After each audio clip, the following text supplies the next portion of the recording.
Oi, oi, oi, boa noite. Todo mundo chegando, todo mundo aqui com a gente. Doutor Eduardo Jucá tá quase se achegando aqui também. Que privilégio a gente começar. Oba, chegou. A gente começar a nossa. Terminar essa quarta-feira com esse papo rico aqui. E aí, vamos de live. Vou aceitar aqui o convite do querido doutor Eduardo. Se vocês estiverem nos ouvindo, se vocês estiverem com conexão boa ou oscilando, avisem. Oba! Chegou! Oi, Daniele, boa noite. Boa noite, querido. Vou colocar meu fone, que aí eu te escuto bem direitinho. Seja bem-vindo, doutor Eduardo. Que bom que você disse sim, Um prazer né? conversar sobre um assunto tão importante, né? A gente precisa levar esse tema para mais longe. E você me escuta direitinho? Agora eu estou te escutando muito bem. Você Tá também? ótimo. Achei excelente a ideia, né, do tema e acho muito relevante, porque apesar de ser um assunto meio carregado, né, um assunto pesado, a violência e o sistema nervoso da criança. Mas quanto mais a gente debater, quanto mais a gente souber sobre esse assunto, mais a gente vai ser capaz de proteger os nossos pequenos, Com né? certeza. Então acho muito válido, sim. Massa, que bom. Seja bem-vindo. Obrigada Obrigado. mais uma vez. Vamos aqui aquecer as nossas lives. Eu disse que a live é sua. Eu trouxe várias perguntas de muitos pais que mandaram perguntas, tanto em consultório como aqui no nosso Instagram, essa rede potente. Tem muita besteira, mas tem muita coisa boa no Instagram, tem muito conteúdo relevante, tem profissionais sérios por aqui. Eu gosto sempre de frisar que essas lives, elas são para a gente levar a mensagem adiante, para conteúdo mesmo de conhecimento, para você ter uma relação mais saudável em casa com os filhos, com a família. E esse é o grande tema aqui, a família. A gente precisa cuidar disso, que começa lá na barriguinha da mamãe, e a gente precisa cuidar com mais carinho desse começo da vida, né? É E aí eu trouxe verdade. algum, mas pode falar, se você quiser Não, não, já, pode eu continuar. vou, eu vou te, tem gente que não te conhece, por incrível que pareça, mas eu vou te apresentar. E aí se eu não completar a apresentação, você melhora aí. Doutor Eduardo Jucá é neurocirurgião pediátrico aqui em Fortaleza. Se eu não me engano, também coordena o curso de medicina da Unifor, é isso? É. É neurocientista, tem assim um currículo extenso, maravilhoso, forte, rico, invejável. E cuida de muita gente nessa cidade, de muitos cérebros, de muitos mini cérebros, cérebros em formação. E a gente vai falar sobre esse aspecto fisiológico. Eu sempre trago aqui a neurobiologia, a gente traz as emoções, os comportamentos, mas eu quero ir para os aspectos mais fisiológicos desse cérebro e como que a gente pode cuidar bem desse desenvolvimento. Vamos lá? Perfeitamente. Eu vou tentar deixar fixado aqui. A live é um tema que eu propus para o doutor Eduardo para a gente falar um pouco sobre a violência, né, e o cérebro da criança. Que tipo de violência? A gente pode falar de vários aqui, mas de maneira geral, o cérebro ele tem, assim, muita gente tenta deixar um processo de educação dos filhos com base nos castigos, punições e surras, né, essas palmadas. E fisicamente isso molda o cérebro. E aí eu queria que o doutor Eduardo começasse aí esse oi pra gente. Como que isso acontece? Verdade, Daniela. A gente pode já estabelecer dois tipos aí de violência, né? Aquela que vem logo à mente quando a gente fala a palavra violência é a violência física, em termos de agressão mesmo, agressão física. E do ponto de vista físico é muito arriscado, muito perigoso para o cérebro em desenvolvimento sofrer agressões, não é?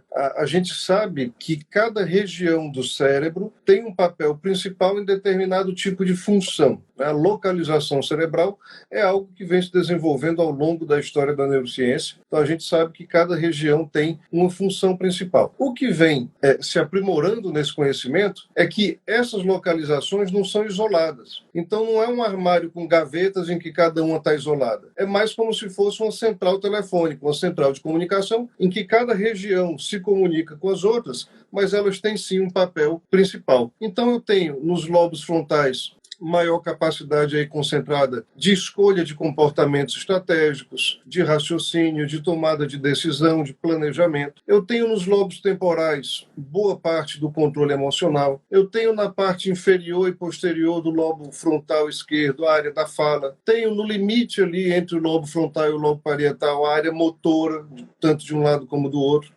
Então, se em uma agressão eu tiver uma lesão de uma determinada região como essa do cérebro, eu posso ter uma sequela, um déficit neurológico, como a gente chama. Então, por exemplo, uma fratura craniana que provoque uma contusão, um machucado ou um hematoma no cérebro na área motora à direita. Exemplificando, eu vou ter problema de movimentação do lado esquerdo do corpo. Então, isso é realmente arriscado.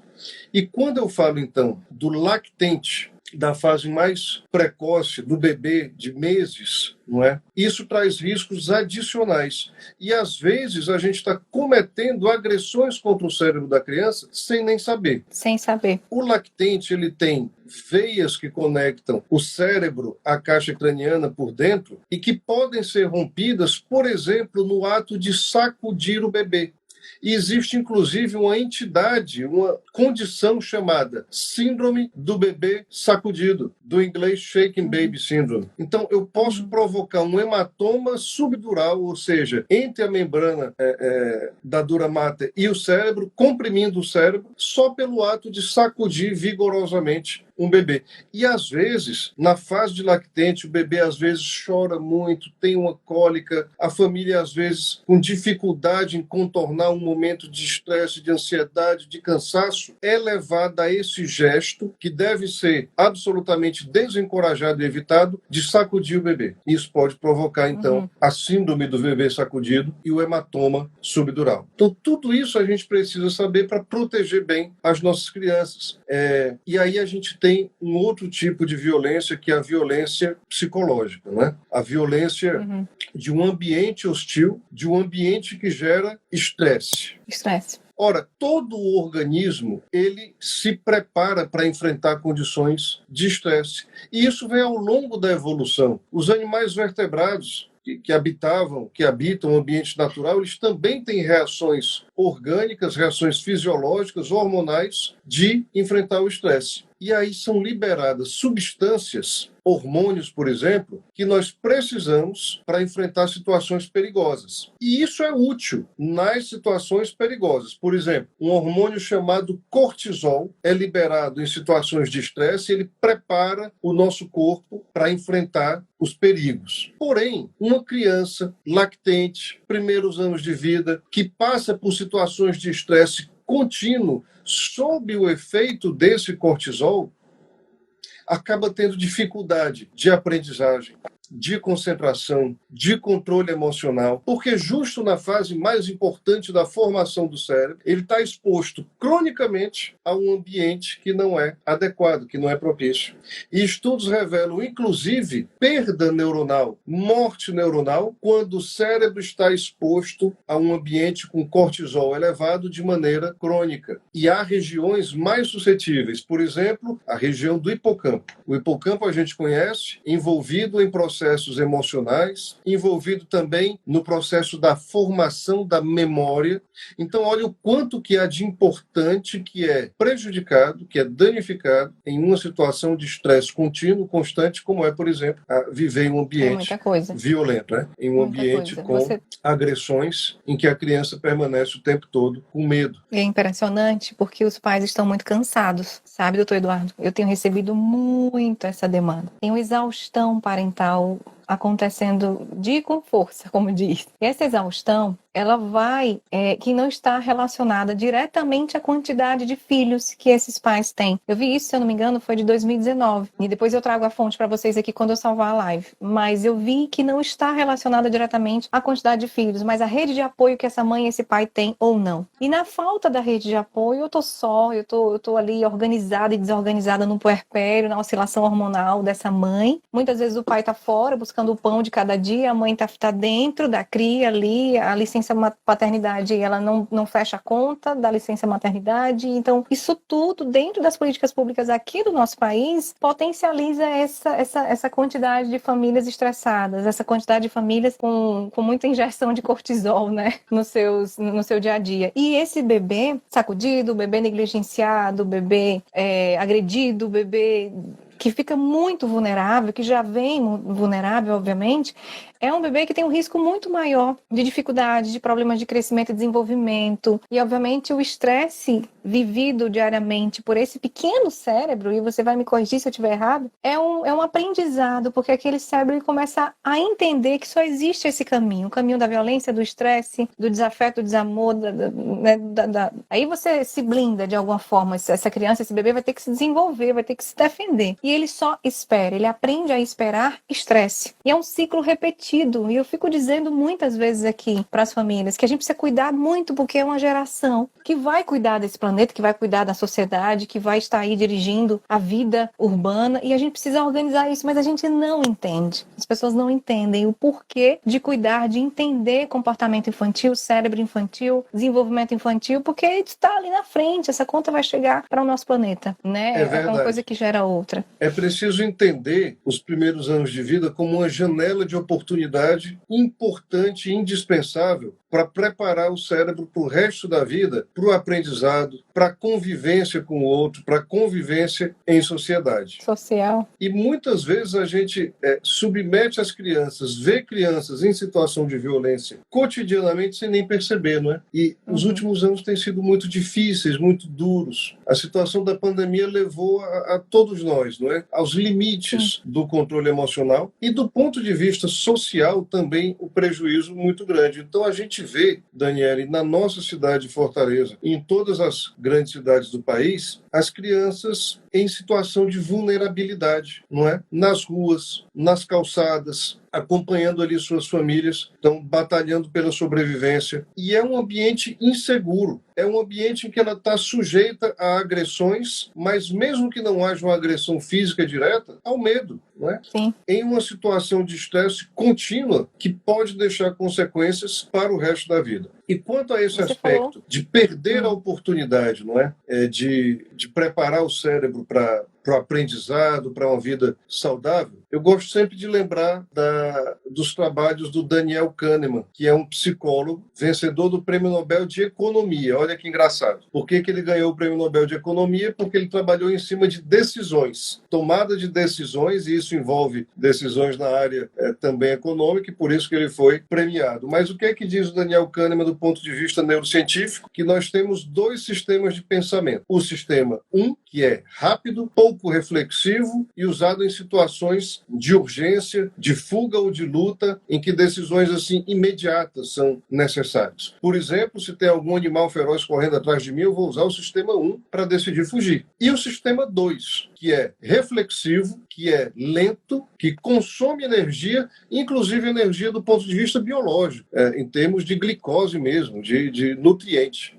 Mas ele é fundamental para a tomada de decisão, pesando todos os aspectos, refletindo, não é? Então, sistema 1 e sistema 2. Só que, como eu já falei, o sistema 2, ele consome energia. Então, se você está gastando a energia em situações de medo, de estresse, de perigo iminente, de ansiedade a todo tempo, como é que você vai desenvolver o sistema de pensamento mais elaborado, mais reflexivo e que vai te levar a tomar as melhores decisões?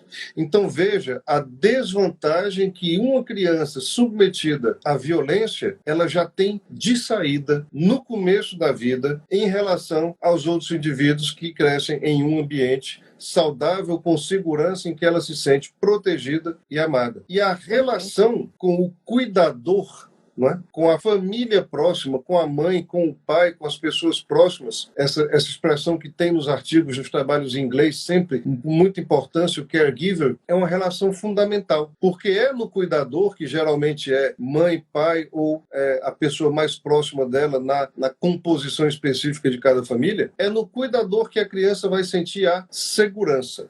Então, já está muito tranquilo na literatura que as crianças que não têm uma relação segura, saudável, tranquila com o seu cuidador, desenvolvem mais comportamentos de irritabilidade, de choro pouco controlável. E com isso vai se formando um comportamento pouco propício ao aprendizado, à maturação do sistema nervoso, ao atingimento dos marcos do desenvolvimento que a gente conhece tanto. Então, é realmente muito prejudicial em uma fase de ouro do cérebro, uma oportunidade de ouro que o cérebro tem nos primeiros meses de se desenvolver da forma mais adequada. Adorei essa explicação, porque ela deixa bem visual, né? Etapa 1 e etapa 2. Se a etapa 1 está aqui gastando tanta energia, como é que eu vou sofisticar para elevar o meu nível para a etapa 2, né? Para tomar decisões, para ler, escrever, falar, resolver conflitos, socializar. Tudo isso é sofisticação, né, doutor Eduardo? Então, a criança está ocupada demais. E sabe de uma coisa? Eu também tenho percebido, e você respondeu a primeira questão, a primeira pergunta aqui, né, que eu já ia te fazer. Como situações de violência impactam o desenvolvimento da criança. E uma coisa que eu tenho percebido é que, de maneira geral, as crianças estão ocupadas demais no seu estresse, na sua irritabilidade, na sua angústia,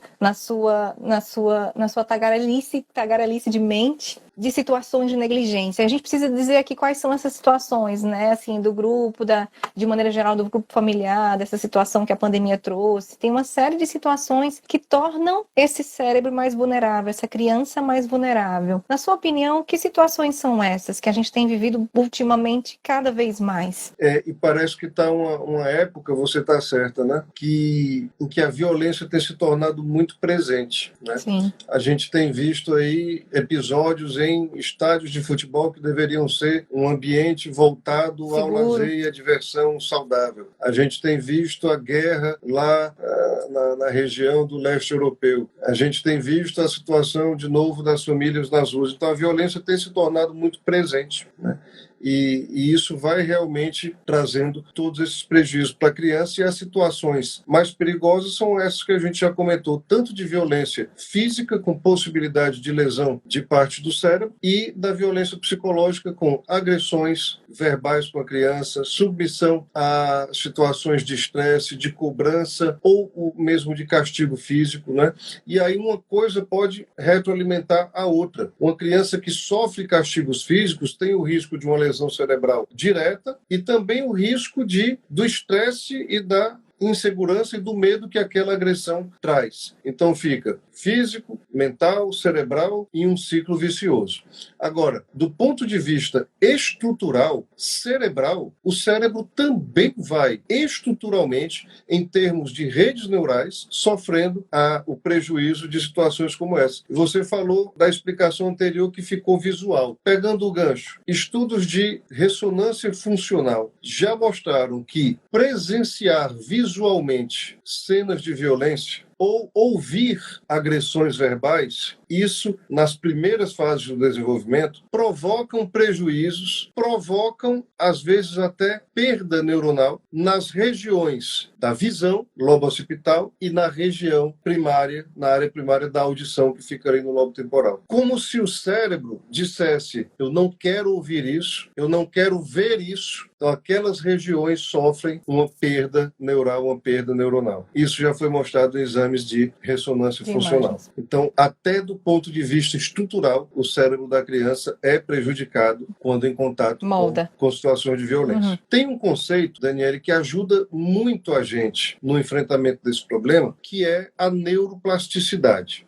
E como neurocirurgião de criança, eu conto com a neuroplasticidade todos os dias. O que é isso? É a capacidade do cérebro de se adaptar a situações novas. E a neuroplasticidade é muito mais intensa na criança do que no adulto. Então, uma criança que sofre uma doença cerebral, seja um tumor, seja hidrocefalia, e seja um trauma físico resultante de um ato de violência, esse cérebro tem capacidade de se adaptar de algum modo. Claro que em situações mais graves, em traumas mais graves, é mais difícil de acontecer. Mas o cérebro da criança responde ao tratamento, responde aos gestos cirúrgicos que a gente tem que empreender, por exemplo, e responde muito bem à reabilitação. E eu vejo que tem vários colegas nossos aqui da área da reabilitação, Sim, da físio, da TO, da fono, da psicologia, que estão prestigiando aqui, assistindo a nossa conversa. E a gente sabe que a neuroplasticidade faz o cérebro da criança reagir, se recuperar e enfrentar os prejuízos de situações de violência.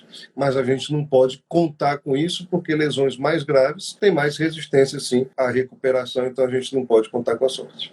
Perfeito. Eu ia fazer já aproveito para fazer uma pergunta aqui. Tem um bocado de pergunta e eu já vou tomar o gancho para a próxima. Um bebezinho de 6 meses chegou aqui de uma mãe essa semana, que ficou entubado por mais ou menos 20 dias na UTI pediátrica. Quais possíveis prejuízos para o desenvolvimento neurológico dessa criança que ficou 20 dias em coma, sem nenhum tipo de estimulação de alimentação? É bem na fase da introdução alimentar, é um bebê que está aí começando a balbuciar, desenvolver linguagem, um bocado de coisa. Qual é diretamente o impacto desse cérebro parado dentro de ali na cama, entubado? Claro que tem cenários muito mais complexos, mas a gente tem isso como modelo, né? É impossível a gente falar de um caso específico porque a gente não vai saber qual foi a causa, né, que levou o bebê a ficar tanto tempo assim na UTI entubado.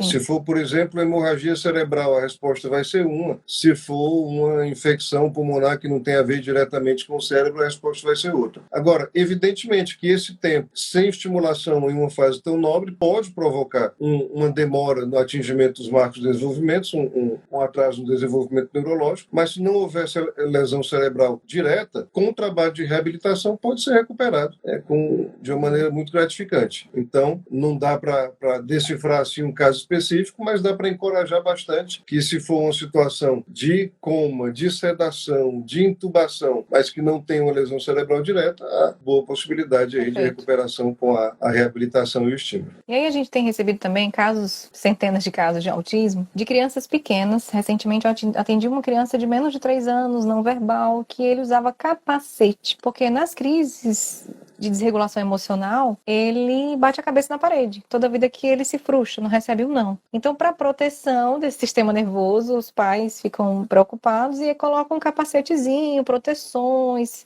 faixas emborrachadas, porque esse comportamento já foi aprendido por ele, porque para tudo, porque ele tá batendo a cabeça, então tem outras questões também comportamentais. Mas como que acontece? Como que a gente pode organizar isso? Eu não quero nem abrir muito o autismo aqui, porque é outra live, né? Mas como que a gente pode alertar os pais, né, assim, de situações que envolvem esse cuidado físico dessa criança, sem perder essa reabilitação, essa estimulação? Me dá uma dica aqui bacana que a gente... É um caso de vários que eu sei, de crianças pequenas com questões neurobiológicas que usam a agressão física à cabeça delas para acessar o pai, a mãe, os cuidadores, para manter o controle do comportamento dele, né? Aquilo ali do script mental. Mas como que a gente pode ajudar esses pais? Não, eu acho que na tua área. Eu acho que você está muito certa no que se refere ao cuidado com traumas repetidos na cabeça, né? De verdade, há crianças que provocam esse trauma e isso pode levar, sim, a contusões, mesmo que pequenas pela pouca energia do impacto, ou o trauma repetido pode levar a lesão, sim. E aí o uso do capacete é uma situação extrema, emergencial, deve ser temporária, não é? E para o cuidado da criança com autismo, a gente confia os cuidados aos nossos amigos neuropediatras, não é? Nós temos uma equipe de ouro aqui em Fortaleza, na neuropediatria. Estou vendo aí, acabando de entrar, meu amigo André Cabral e mais alguns que estão prestigiando a gente aqui na live. Então, o transtorno do espectro autista vai ser acompanhado pelo neuropediatra, que através da recomendação das terapias, do acompanhamento, do tratamento de eventuais comorbidades com medicação, e aí está na competência do neuropediatra saber se prescreve, qual a medicação e quando prescrever, porque o ideal é que com esse conjunto de medidas, as terapias, o acompanhamento médico, eventual medicação para uma comorbidade, esse comportamento seja modificado, seja melhorado e a criança não tenha necessidade de usar o capacete. Como uma medida extrema, enquanto isso não é atingido, eu até compreendo. Tem que ir, né? Eu até compreendo, como uma medida ali temporária. Mas mesmo usando o capacete, não é? Se isso for contínuo, ele vai amenizar o impacto, mas vai ter um prejuízo mesmo assim, mesmo com o capacete, porque vai ter o choque repetido aí da cabeça. Então, é uma medida temporária que a gente compreende, mas com cuidado com o neuropediatra, é esperado que isso aí seja seja interrompido. Ótimo. Os pais, você falou da neuroplasticidade, e os pais eles têm muito medo das podas neurais. E a gente sabe que comportamento, repetição, interatividade, elas moldam o cérebro. E explica pra gente o que é poda neuronal e por que a gente precisa ficar mais tranquilo, preocupado, com crianças com diagnósticos ou não, mas assim, como que isso, estruturalmente falando, acontece? Se é natural, explica para todo mundo aqui, e o que não é natural nessas podas, e onde a gente pode contar com a ajuda da neuroplasticidade para poder acalmar aí o coração dos pais ansiosos com essa palavra que eles têm muito medo. Ai, Dani, vai perder. Não, a poda neural é um fenômeno até bonito, né, do ponto de vista neurocientífico, é uma coisa que não é para ter medo, não, é um fenômeno natural, porque ao longo dos primeiros anos de vida, entrando aí, inclusive, na pré-adolescência e na adolescência, existe uma proliferação neural e uma migração neural muito grande. Então, a poda, na verdade, ela é uma perda neuronal, sim, mas que não vai implicar em prejuízo neurológico, ela vai implicar em reorganização. E eu acho um nome tão interessante porque ele foi muito adequado. Quando a gente faz uma poda numa planta, não é para prejudicar a planta, é para que ela possa se desenvolver melhor. Então, a planta vai ser, um vegetal vai ser mais frondoso, vai florescer melhor, vai ser mais saudável depois que a gente poda, né? A poda neural é exatamente isso. É uma perda em número, mas é acompanhada de uma reorganização e ela vai fazer parte, sim, do desenvolvimento neurológico fisiológico. Não é para ter medo desse termo, não. Uhum. Tem algum alarme que os pais devem ativar, um gatilho de alarme interno, para perceber se o cérebro da sua criança, do seu bebê, não está saudável? Olha, que pergunta interessante, a gente escuta isso bastante no consultório, né? Depois de casos cirúrgicos, em casos que estão avaliando para cirurgia, e eu tenho certeza que os neuropediatras também escutam com relação àquelas doenças que não são cirúrgicas, que são de tratamento clínico. Existem parâmetros, né? Existem os marcos do desenvolvimento, e eles são um bom parâmetro, um bom termômetro, porém eles não podem ser amarras. É importante saber que eu não tenho um calendário com o dia marcado ali com alfinete, quando é que o bebê deve erguer o pescoço, quando é que o bebê deve sentar sem apoio, quando é que ele deve dar os primeiros passos. São faixas da normalidade, são faixas em que em uma vai acontecer de maneira mais precoce, em outro vai acontecer de maneira mais tardia, mas nessas faixas são bons parâmetros, né? Então, observar os marcos do desenvolvimento, levar para o acompanhamento importantíssimo de puericultura com o pediatra, observar o comportamento da criança em comparação às outras crianças, em comparação aos outros filhos da família, em comparação às outras crianças da família ampliada, às outras crianças da vizinhança. Então, tudo isso é importante e o papel do pediatra é fundamental, porque ele é que vai acompanhar aí a evolução saudável do cérebro da criança e vai encaminhar para o neuropediatra caso haja algum sinal de alerta, caso haja algum sinal de alarme. Há alguns casos que a gente recebe também, sempre indicado pelo pediatra ou pelo neuropediatra, de alteração do formato da cabeça, né? Isso é algo que gera muita dúvida. Muitas vezes é questão só de um ajuste posicional do jeito que a criança dorme. Na maioria das vezes não é caso de cirurgia, mas em alguns casos pode ser aquela doença que a gente chama de cranioestenose, que é identificada por uma alteração mais grosseira do formato da criança, pelo fechamento de uma sutura craniana. Então aí é caso de cirurgia, é importantíssimo que seja encaminhado. Então basicamente é comparar a criança com as outras, observar o contato da criança, a socialização e levar direitinho para acompanhamento com o pediatra. Assim, os pais vão tendo o cuidado necessário para o desenvolvimento cerebral. E a questão dos impactos, né, do cérebro da criança. Prestar atenção o tempo todo, né, se você não está expondo a situações de perigo.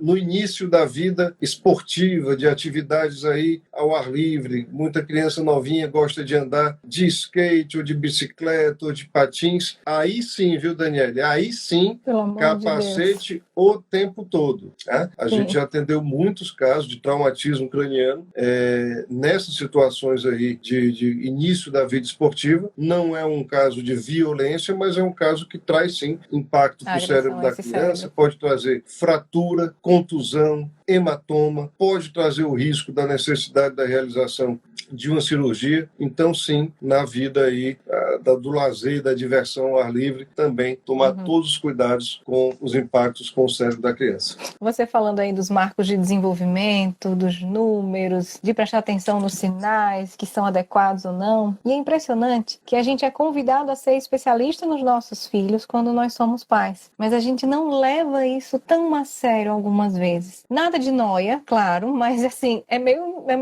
confuso, porque são muitos números, a gente tem que ficar alerta ao perímetro, né, craniano dessa criança, ao contato visual dela, a idade, a peso, estatura, se está engateando, se está sustentando o pescoço, se já falou quantas palavras. É exaustivo tudo isso, mas para quem não é, né, desenhado naturalmente para paternar ou maternar, enfim. Mas hoje os pais, parece que cada vez mais a gente tem uma geração de pais que estão inseguros, porque tem tanta informação, tem tantos modelos a serem seguidos, tem tanta gente falando tanta coisa. E eu queria que você deixasse uma mensagem, um recado aqui, que a gente já está quase terminando, sobre isso, né? Sobre tantos cuidados. Eu convido aqui um neurocirurgião e as pessoas já dizem assim, meu Deus, Dani, vai falar de surra, de agressão, de quedas, vai falar de coisa ruim. Eu, gente, calma, a gente só vai ampliar um pouquinho mais. E eu queria que você falasse um pouquinho para os pais, assim, uma mensagem, uma fala sobre esses cuidados, né? Sobre esse lugar que a gente ocupa. Eu sei que você é pai, né? Não sei quantos filhos você tem, mas não sei se tem crianças, mas de qualquer forma, o que a gente pode dizer para os pais diante de tantas informações, tanta coisa? É muita informação, coisa que pelo advento aí da internet, dos meios de comunicação, das mídias sociais, por um lado muito bom, porque tem mais informação disponível, a gente está usando uma rede social agora para difundir conhecimento, mas por outro precisa ser usado na dose certa, com moderação, não é? E é muito raro hoje em dia uma família que não chegue para pedir ajuda, para pedir opinião, que não tenha já pesquisado no Google, na internet, né? E não tem mais o que a gente se posicionar contra isso. Isso já se incorporou à rotina. Sim. A gente precisa orientar e deixar muito claro que o algoritmo da internet e das redes sociais, ele sempre vai te direcionar para aquilo que é mais grave, para aquilo que é mais preocupante. Por quê? Porque é onde as pessoas gastam mais tempo. Um abraço aí para minha querida amiga Ângela Gifone, neuropediatra. Ângela, uma querida. Grande parceira. Eu acho que eu vi a Mariana por aqui também, não tenho certeza. A Mari entrou, Estando Cabral. ela Fabinho, ou não, um beijo para você um grande também, jogador aqui do Ceará. Eu sei que você é Fortaleza, mas o Fabinho entrou aqui, deu uma mensagenzinha fofa. Opa! Então, os pais vão ao Google, vão à internet, mas tem que entender que o algoritmo vai sempre jogar para o que há de mais grave, para o que há de mais preocupante, porque é onde as pessoas gastam mais tempo, e aí, naturalmente, se eu for procurar mesmo alguma coisa que não seja preocupante, eu vou ser direcionado para o que há de pior. E raramente isso se aplica ao nosso caso específico em questão. Então, pode se informar, não tem problema, mas saiba que raramente descrição de casos graves, escabrosos, né, vão se referir, vão ter alguma coisa a ver com o nosso caso. E eu acho que a grande solução para esse nível de ansiedade exacerbado, sabe onde é que está? É na relação entre a família e o profissional de saúde. Não é? Porque a gente tem a responsabilidade de trazer um caminho. Então, a família chega ansiosa porque, né, eu tenho famílias que compram a fitinha métrica e vão medindo ali o perímetro elas mesmas. E aí vem as modas. De vez em quando aparece uma coisa que se concentra naquele período, aparece e depois some. Por exemplo, as famílias estão chegando agora contando as palavras que a criança está falando com cada mês, né? Então, isso é um parâmetro importante para o médico, para o neuropediatra, mas daí é você pegar esse número e cada palavrinha nova você contar como se fosse ele uma escala, calma, né? Você precisa curtir o seu filho, ele só vai ter aquela idade uma vez na vida. E aí a relação com o profissional de saúde é fundamental para que a gente ajude a trazer essa segurança. E eu digo sempre para as famílias, né? Muitas vezes, infelizmente, e a gente precisa desabafar isso aqui, a gente recebe depoimento da família dizendo: doutor, eu fui ali em tal colega, em tal profissional e saí assustada. Isso não é legal de escutar, sabe? Porque eu acho que se você vai em um profissional de saúde e sai mais preocupado, mais ansioso, é que nem você ir num restaurante e sair com mais fome, né? Não cumpriu a missão e ainda prejudicou o que estava acontecendo. Então quer dizer que sempre você tem que tranquilizar e dizer que o problema é menor do que o que a pessoa está achando? Não. Às vezes você dá sim uma notícia de uma situação preocupante, grave, mas você sempre tem que oferecer um caminho. E com informação, a ansiedade diminui. Os meios para manejar as situações ficam reforçados. Então, acho que nessa relação com o profissional de saúde está uma arma fundamental para a gente ajudar os pais nas situações de dificuldade. E a gente que trabalha com criança, não é, Dani? A gente sabe disso, que essa parceria é o que a gente tem de mais precioso no nosso trabalho. A gente costuma observar nas várias áreas da saúde, não é, que os profissionais das nossas áreas que cuidam da parte geral e eventualmente atendem criança, não é? Um psicólogo que também lida com adulto e que eventualmente vê criança, um neurologista de adulto que eventualmente vê criança, um neurocirurgião de adulto que eventualmente vê criança. A gente às vezes escuta, me diga se isso não acontece na sua área, às vezes a gente escuta, nossa, as famílias, as mães são uma dificuldade, não é? Não. Elas são a razão do nosso trabalho.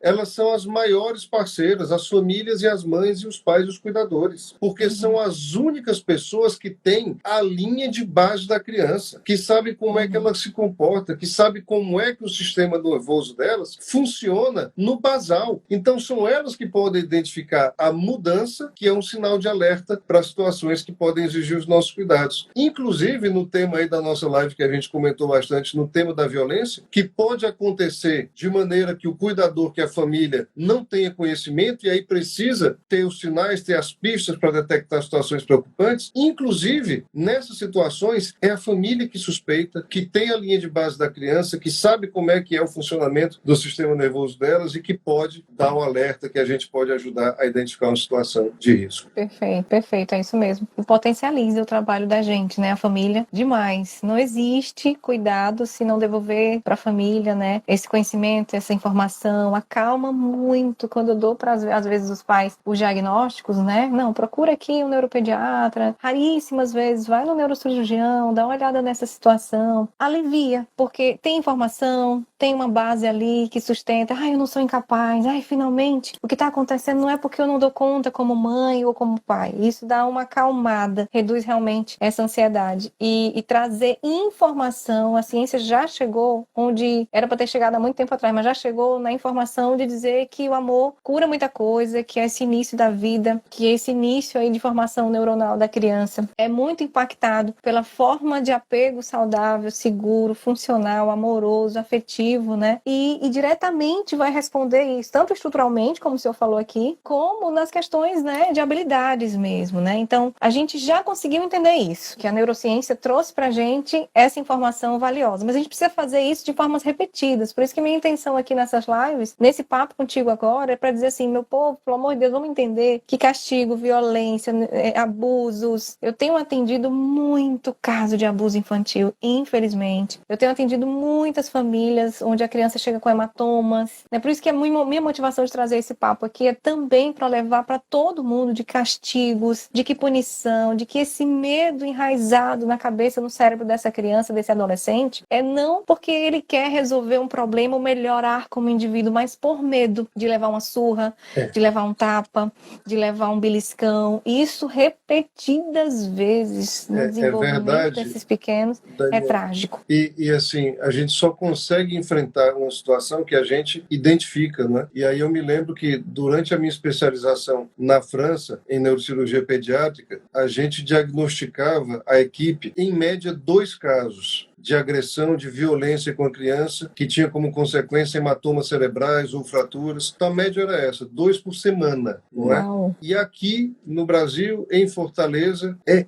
raríssimo identificar um caso. E aí a gente fica com 2 possibilidades. A primeira, improvável, a gente é um povo muito mais evoluído do que na Europa e a gente não agride as nossas crianças. Ou então, a outra possibilidade, a gente tem um grave problema de identificação dos casos. Então isso é para ser um alerta muito importante, não é? Eu agradeço mais uma vez a você por ter levantado esse tema, levantado essa bandeira que a gente precisa seguir enquanto profissionais de saúde que lidamos com crianças, de sempre alertar para que os casos sejam identificados, que a gente possa prestar a ajuda que os pequenos precisam. Perfeito, perfeito. Mais uma vez, muito obrigada. Acho que a mensagem foi passada aqui, tinha muitas perguntas técnicas, mas a gente precisa falar de atitudes, né, de afeto, de vínculo saudável, de confiar mesmo no trabalho com as famílias, com as equipes de saúde. Tem aqui a querida Sabrina, a TO, maravilhosa. E a gente precisa ampliar cada vez mais esse conhecimento sobre os nossos filhos. Tem uma música de um grupo infantil, se eu não me engano, Palavra Cantada, que diz bem assim: cuida do caminho sem paranoia, cuida do caminho sem paranoia. E é por aí, gente. Por favor, vamos cuidar desse caminho, vamos pedir que Deus abençoe as nossas famílias, cuidar das nossas emoções. Nós somos modelo, nós somos guia, nós somos referência para os nossos filhos, e a gente precisa estar muito seguro. Eu sei que é difícil, eu super sei, porque eu também sou mamãe aqui de 2. Eu sei que é difícil num tempo em que a gente está muito agitado, muito urbano, muito conectado. A gente precisa se desconectar, ir para a natureza, pisar na grama, levar a nossa galerinha para o ar livre, para tomar um banho de mar. A gente tem um estado lindo, cheio de natureza massa aí para curtir. E aí isso sim vai fazer o sistema nervoso desses pequenos entrar em ebulição positiva de dopamina, de endorfina, de química boa, não é isso, doutor Eduardo? E a gente precisa repetir essa química todos os dias dentro de casa, nas relações. Querido, muito obrigada mais uma vez. Deus abençoe você, sua família, seu trabalho, suas mãos, como pediram aqui. Deus abençoe suas mãos. E mais uma vez eu te agradeço pelo sim, tá bom? Obrigado, Vou deixar Daniele, parabéns salva. pelo trabalho. Obrigada a você, vou deixar salva. Depois a gente compartilhem com quem vocês amam. Vamos levar essa informação de amor para longe. Tchau, queridos. Boa noite. Boa noite.